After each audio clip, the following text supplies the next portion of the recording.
We have a small, but I hope very catalytic, multi-partner trust fund that some brave donor partners are putting money into here at the Kenya level that is really about incentivizing that joint work. And finally, one big highlight during 2024, we became the first United Nations country team worldwide to launch a common back office. That's putting together our financial, administrative, human resources, procurement, IT capacities across not just the 25 agencies, funds and programs, but also the global headquarters and so on. So Kenya was the first. Now, just giving you very top copy some of the achievements. So more than 300,000 people provided with life-saving assistance during the March to May flooding. And if time permits, Your Excellency, at the end of this, we'll be talking about the post-flood needs assessment. 1.3, almost 1.4 million persons across Kenya getting support to address challenges related to climate shocks, and climate, a massive theme of what we've been trying to do. Inua Jamii, the cash-based programming going from 1 million in 2023 to 1.7 million in 2024. Immunization levels almost doubling in 1 year from 7 million to 12 million. That, of course, is led by government, but very much supported by the UN. And then, as you know, Excellency, I would cite also the fact that the first ever UN Civil Society conference held in the Global South took place in Nairobi, 2,000 participants, 115 nationalities. The Secretary General was here, President Ruto addressed it, and that was in preparation for the Summit of the Future. First of all, at the global level, and this is tremendously important, this is in millions of dollars, the top 20 global contributors in terms of core funding at the global level to UN entities. And so then, of course, we benefit on the ground here. We are extremely grateful to those donor partners who make the work possible. 2 comments, though. There's this aspect of the donors' conditions, which of course you can't wish away. But then in your process of negotiation, the aspect of the host country against the donors' condition, let's see how we can have that delicate balance so that at times we don't just come with a rigid process that our hands are tied and there's nothing we can do about it. It's an issue we really need to critically look at it.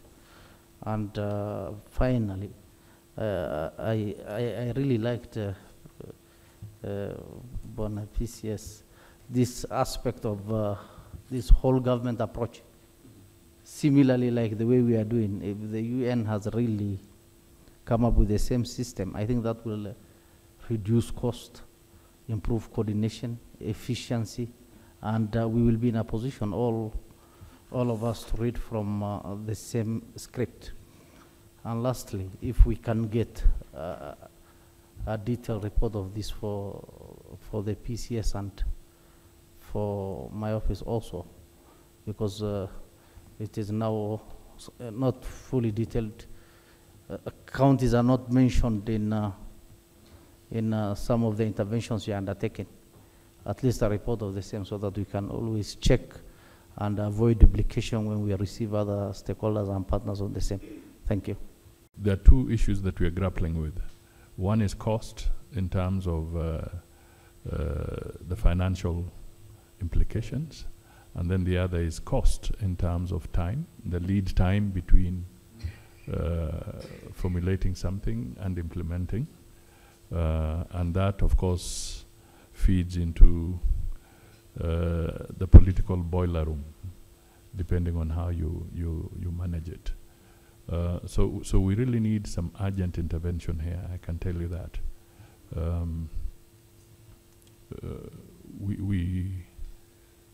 We are seeing proposals of public participation for one piece of legislation ranging from 10 million shillings to 100 million shillings.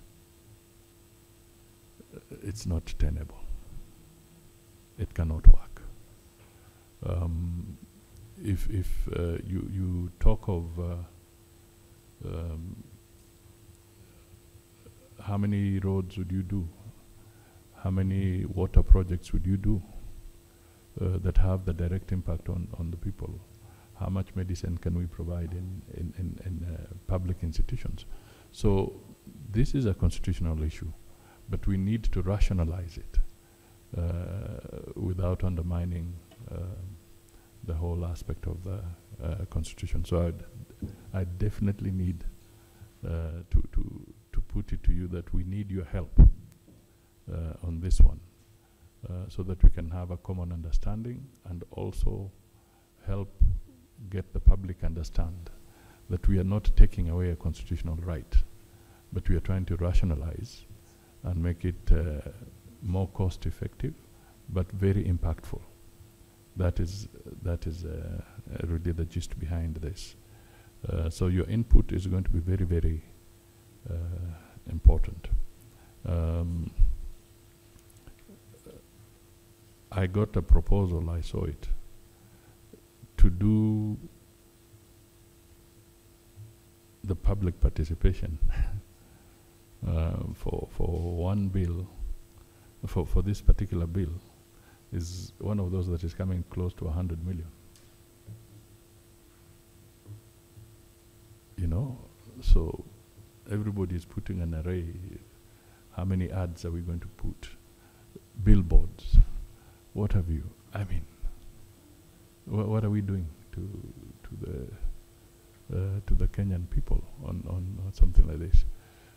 Others in the media say they want so many advertisements to run, so that you're reaching out more people on public participation.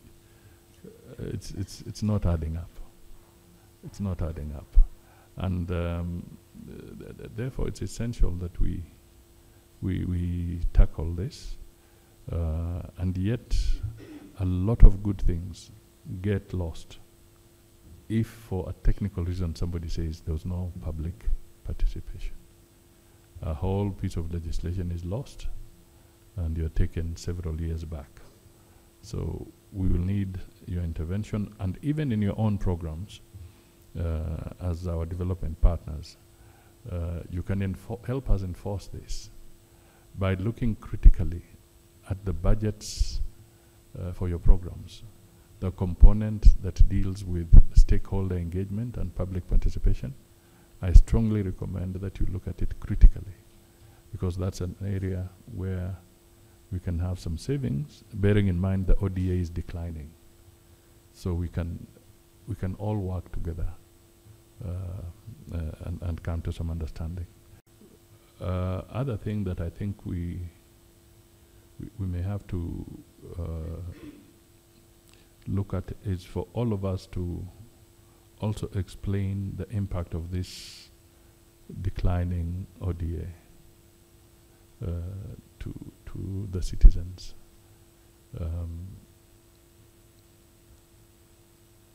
There is a feeling that perhaps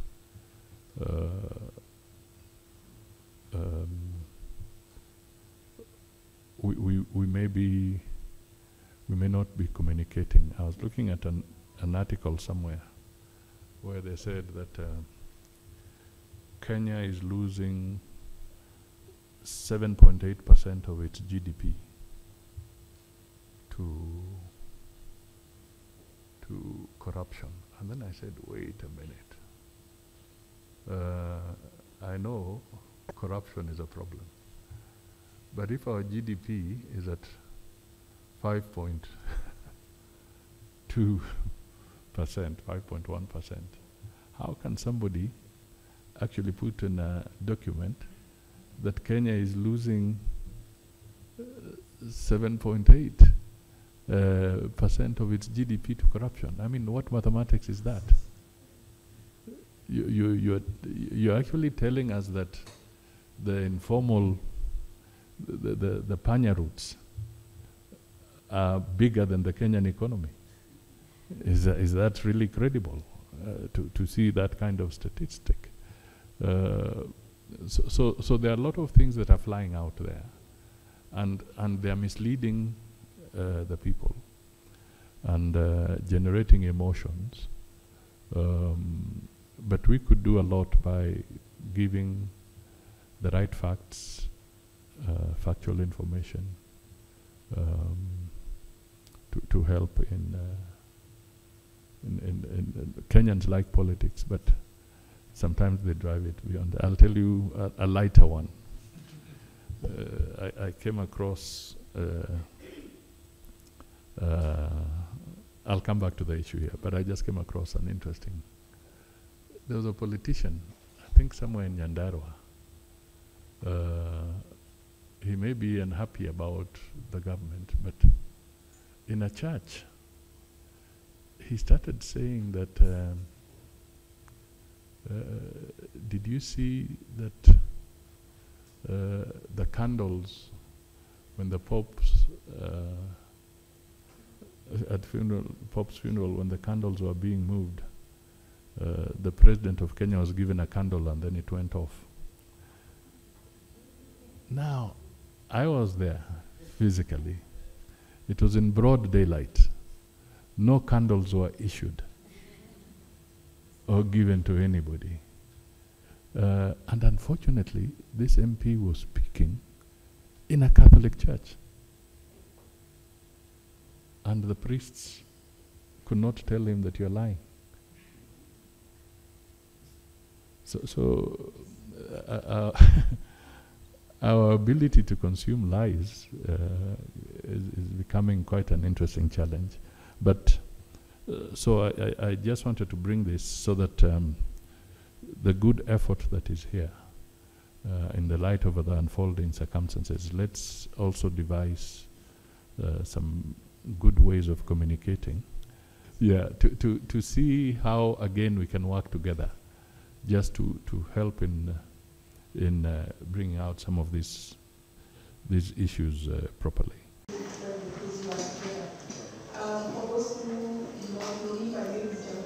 As a part of the team that is accompanying the PCS and implementation, and we're going to be learning from the president of the president of the meetup, and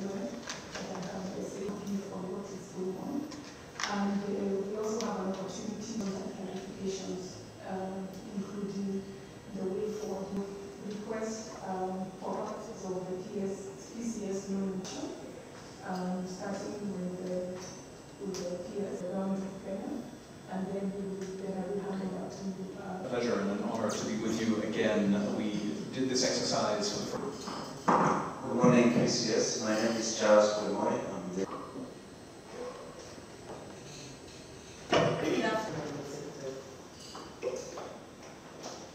Good morning, PCS. My name is Harriet Kogi, representing.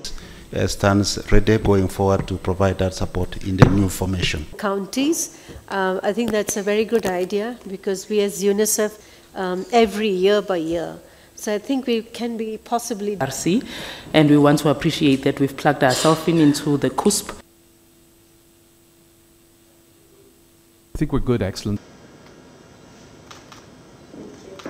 And this is a small number of us are going to do a follow-on.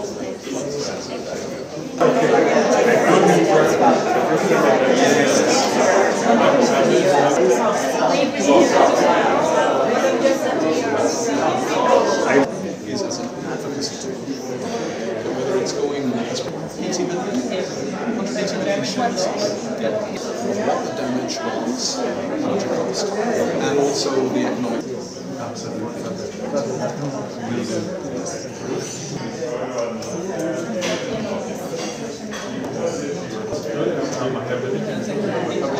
No, you've been very good to fit us in. Thank you so much.